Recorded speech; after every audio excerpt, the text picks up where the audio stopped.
The 13th plenary meeting of the General Assembly is called to order.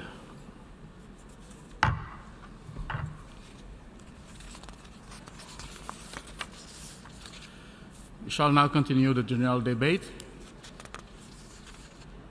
The Assembly will hear a statement by His Excellency Timothy Harris, Prime Minister, Minister for Sustainable Development, National Security, People Empowerment and Constituency Empowerment of St. Kitts and Nevis.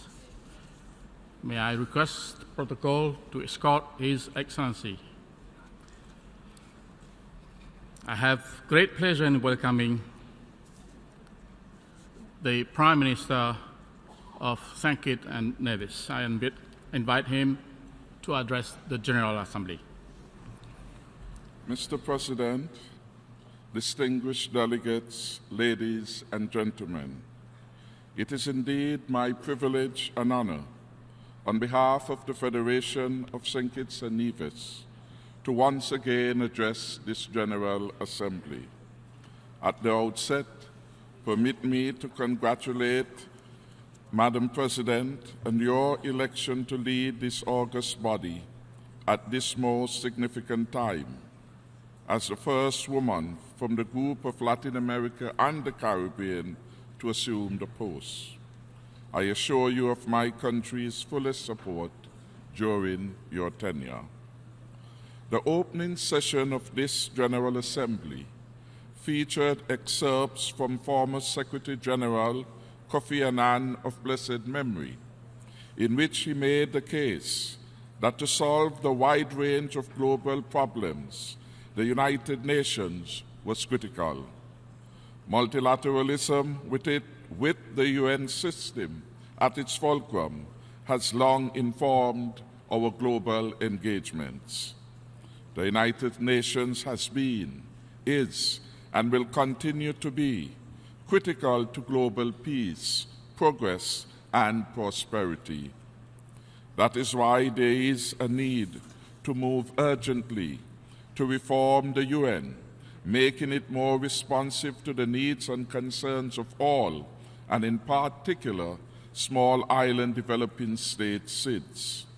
The UN has become too preoccupied with summitry and less on delivery. The cooperation deficit among member states stymies the forward march of humanity. A reformed UN must become a body of greater action and fewer words. We need urgent action on climate change, non-communicable diseases, global cooperation, peace, prosperity, and the reordering of the international financial system. Guided by this year's theme, making the United Nations relevant to all people, global leadership, and shared responsibilities for peaceful, equitable, and sustainable societies, my delegation is of the view that this theme allows us to address the unfairness and inequity of the international development order, and we urge a new and more inclusive, equitable, and sustainable development paradigm. Mr. President, my country, though the smallest country in the Western Hemisphere, has always had its own goals, long before the MDGs and the SDGs were enunciated. Over a week ago, we celebrated 35 years of independence. We have made significant progress towards alleviating poverty, providing free primary and secondary education, providing access to affordable health care, and enhancing the standard of living of all our citizens and residents. All these gains can be erased by the phenomenon of climate change. The damage the OECS sub-region sustained last year from Hurricanes Irma and Maria was unimaginable. The United Nations High-Level Pledging Conference in the aftermath of these hurricanes was an attempt to chart the way forward in creating resilience and building back better. We ask that the member states with outstanding commitments deal with these as soon as practicable. We applaud those countries which have already made good on their pledges. There is still a lot to be done to restore affected member states, but it requires strong, meaningful, and enduring international partnerships. We continue to highlight, on the one hand, our inherent vulnerabilities to natural disasters, and on the other, an unflinching determination to maintain a sustainable society. Our responsibility is clear. Individually and collectively, we must commit to reducing the amount of harmful materials we emit into the environment. It is a matter of great regret that nations such as my own continue to pay dearly for a debt we did not create. Our people see the impact of climate change on their lives and livelihoods. Climate change is largely the consequence of actions of more developed countries, their carbon emissions, and harmful lifestyles. Yet SIDS pay an unfair price, a price so high that, for many of us, climate change presents an existential threat. How will the UN assist our region with the prevalence of the sargassum seaweed, which has adversely impacted the Caribbean area? Sargassum affects our marine environment, in particular our coastal fisheries, and has affected the revenues of the fisherfolks of the region. Hotels, beaches, and other tourism-related activities have been severely impacted. It is my fervent hope that my plea today for international intervention will bring some relief to the people of our region. We have to hold countries accountable for environmental degradation, not only in their jurisdictions, but also for the degradation they cause to other states. The United Nations system presents the best vehicle for doing this. We welcome the funding mechanisms established to assist countries, particularly highly vulnerable SIDS. However, the process must be transparent, easily accessible, and most importantly, the commitments from donor countries must bear fruit. That being said, the international community cannot on one hand claim to help SIDS, while in the same vein classify us as middle and high-income countries based on archaic financial models that ultimately deny access to critical developmental assistance and hinder investment financing. We reiterate our calls for the international community to address with urgency the sterile measure of per capita income now employed. Equally important, the issues of disaster risk insurance and recognition of the unique vulnerabilities of small states must be addressed.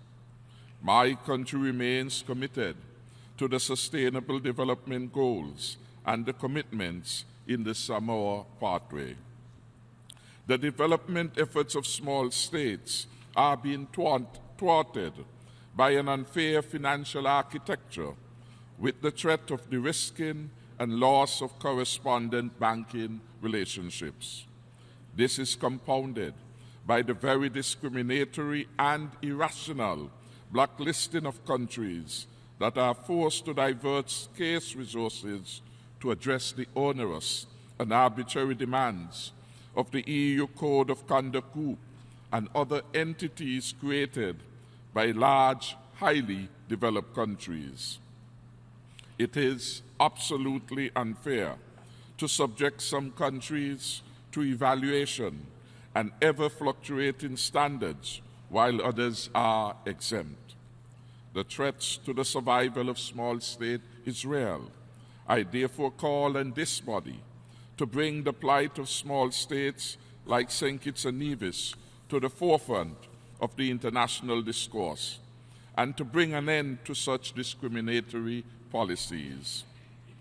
At great cost, my country and other small states are attempting to rise to the challenges posed by the unfair international financial architecture. However, the frequency and arbitrariness of these unilateral demands derail essential development efforts in small states. I submit to this body that we deserve and have a right to expect fairness, transparency, and consistent treatment of all states. A clear, rules-based financial system which applies to all states must be our collective goal. My government is mindful that without peace there can be no shared prosperity. We have been aggressively confronting the problem of crime and violence from several fronts. We condemn all acts of violence and support efforts to maintain peace. My government will use every resource available to achieve a stable, peaceful, and equitable society that our people expect and certainly deserve. St. Kitts and Nevis supports the calls for diplomacy to address the conflicts around the world and is particularly heartened by the welcome dialogue on the Korean Peninsula. The Caribbean is a zone of peace, and our clear philosophy is to promote peace, friendship, and dialogue while avoiding conflict with other territories. In this regard, a denuclearized world is a most desirable objective for all humankind. Throughout the Caribbean, we suffer from an increase in crime connected to the trade in small arms, light weapons, and the drug trade. These weapons flow into the Caribbean, where they are not manufactured and are linked to an insatiable drug appetite in the West. It is beyond our power to unilaterally control the flow of guns into the region or the habit that drives the dangerous global drug trade. We seek the assistance of the international community as we work tirelessly to address this scourge.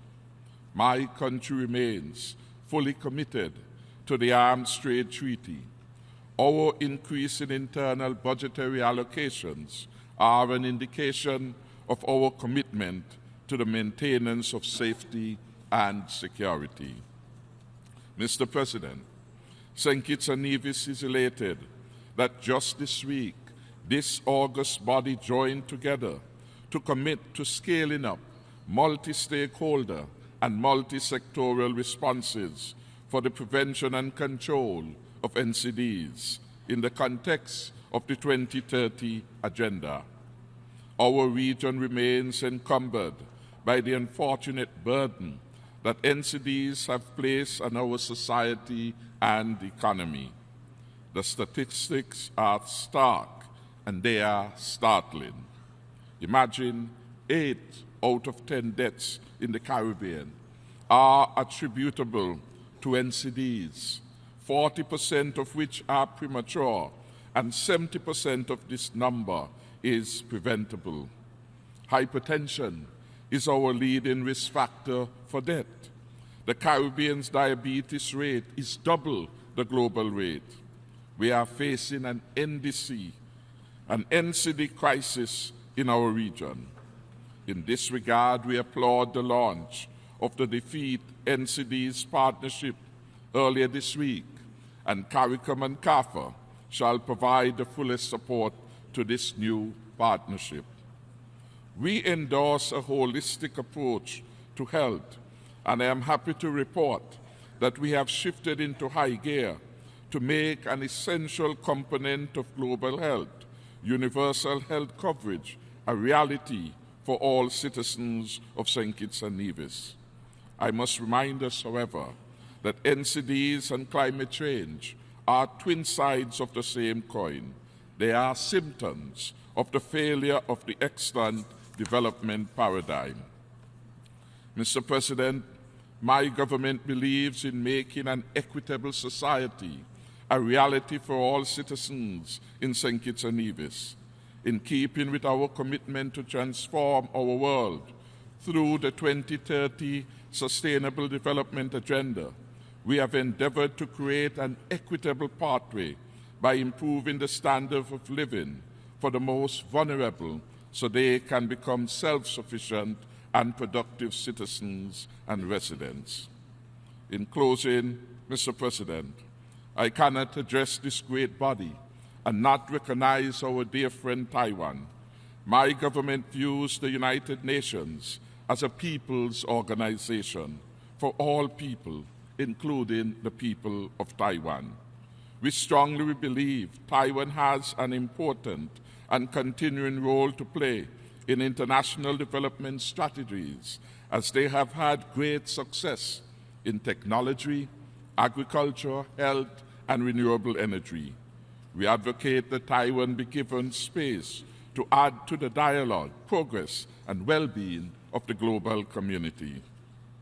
We also continue to voice our support for our Caribbean sister Cuba and to call for the normalization of relations between Cuba and the US of A to alleviate the real suffering caused to the Cuban people by this policy of exclusion.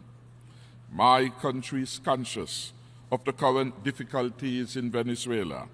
Venezuela has been a very good friend to the Caribbean, and St. Kitts and Nevis continues to call for peaceful dialogue to resolve issues in Venezuela with due regard to the rule of law and the democratic ideals which we hold dear.